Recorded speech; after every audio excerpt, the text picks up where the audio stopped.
Breaking news. Nizamabad జిల్లా మెండోరా మండలం పోచంపాడులో దారుణం జరిగింది. పాత కక్షలతో రిషిక్ అనే యువకుని దారుణంగా చంపేశారు. గతంలో డబ్బుల విషయంలో వేణు నర్సింహులు కుటుంబాలకు విభేదాలున్నాయి. ఆ గొడవల విషయంలో మాట్లాడుకుందాం రా అని పిలిచి ఒక్కసారిగా తండ్రి కొడుకులు కత్తులతో దాడి చేసి చంపేశారు.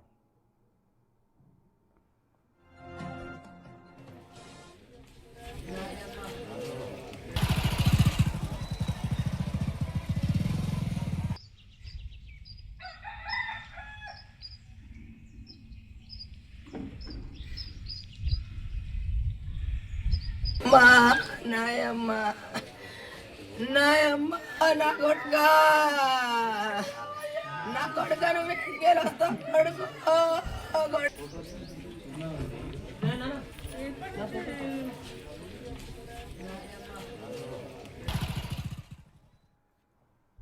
నిజామాబాద్ జిల్లా మెండోరా మండలంలో జరిగిన దారుణ ఘటనకు సంబంధించిన దృశ్యాలవి.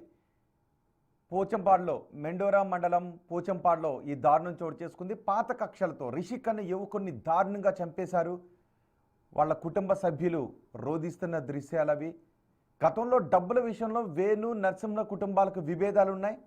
ఆ డబ్బుల విషయంలో చెలరేగిన గొడవల కారణంగానే మాట్లాడుకుందాం రా అని పిలిచి ఒక్కసారిగా తండ్రి కొడుకులు ఇద్దరు కత్తులతో దాడి చేసి చంపేశారు. నిందితుడి ఫోటోగ్రాఫ్ను కూడా మీరు బిగ్ టీవీ స్క్రీన్ పైన చూడొచ్చు.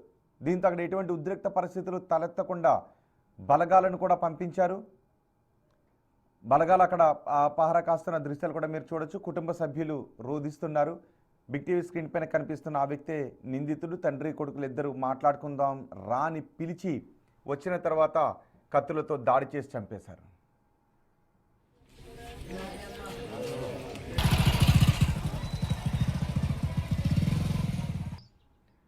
ఈ ఘటనకు సంబంధించి పూర్తి సమాచారం మా ప్రతినిధి రాజేష్ అందిస్తారు. రాజేష్, ఏం జరిగింది? ఇంత దారుణానికి తండ్రి కొడుకులు ఎలా పాల్పడ్డారు? అక్కడ పరిస్థితి ఏంటి?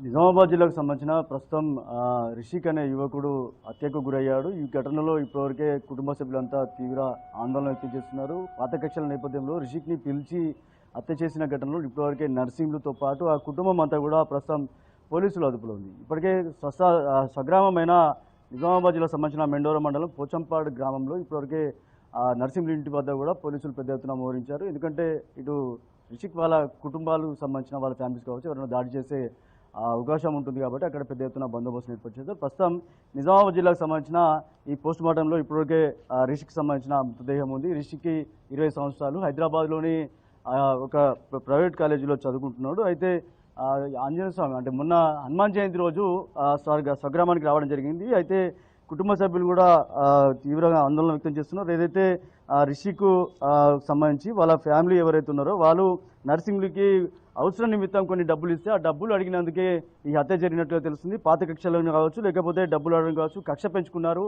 ఎవరైతే రిషిక్ని ప్లాన్ ప్రకారమే పిలిచి వాళ్ళు నర్సింహులతో పాటు వాళ్ళ కుటుంబ సభ్యులంతా కూడా అతి దారుణంగా కత్తితో పొడవడంతో ఒకసారిగా కడుపులో ఉన్న పేగులు కూడా బయటకు వచ్చి అంత దారుణమైన హత్య చేశారు. ప్రస్తుతం వారికి సంబంధించిన కుటుంబ సభ్యులను ఒకసారి మాట్లాడించబోద్దాం. అసలు ఏం జరిగింది, అసలు ఎందుకు గురించి జరిగింది, ఏం జరిగింది ఒకసారి మాట్లాడించబోద్దాం.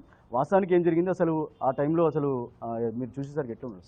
మాకు నిన్న పోచంపల్లిలోనే ఒక చావు అంటే చావు అటెండ్ అయిపోయి మేము వచ్చేసరికంటే గొడవ స్టార్ట్ అయిపోయింది. గొడవ ఏందని ఎవరు కూడా క్లారిటీ అనేది లేదు. అక్కడ వెళ్ళేసరికంటే ఆల్రెడీ కొద్దిగా ఫస్ట్ వరకున్నారు. తర్వాత పచ్చిబట్టతో ఉండే అందరు ప్రతి ఒక్కరు ఎవరింటికి వాళ్ళు వెళ్ళి దీపమ్మకి వెళ్ళిపోయి బట్టలు చేంజ్ చేసుకుని వద్దామని చెప్పేసి అని అనుకున్నాం. వచ్చేసరికంటే ఎవరింటికి వాళ్ళు తిరిగి మళ్ళీ అక్కడికైతే రావాలనుకున్న ప్లేస్కి వచ్చేసరికంటే ఆల్రెడీ ఫైటింగ్ అవుతుంది. విషయం ఏంటని తెలిసేలోపు అక్కడికి ఆల్రెడీ పర్సన్ ఈయన కత్తిపోటు పడ్డది రిషిక్కి. ఈయన పట్టుకున్న సంఘటనలో కారు తీసుకొని మేము అంతసేపు హాస్పిటల్ తీసుకెళ్ళిపోయినాము. ఈయన తీసుకెళ్ళిపోయిన జరిగిపోయినాం. గత మీకు అక్కడ వెళ్ళిన తర్వాత విషయం మాది లేదు. హాస్పిటల్ వెళ్ళిపోయినాం మేము. ఆయనని తీసుకెళ్ళిన తర్వాత అక్కడ నిర్మల్ దేవేంద్ర రెడ్డి హాస్పిటల్లో ట్రీట్మెంట్ చేస్తుంటే కంపల్సరీ చేద్దామన్నారు.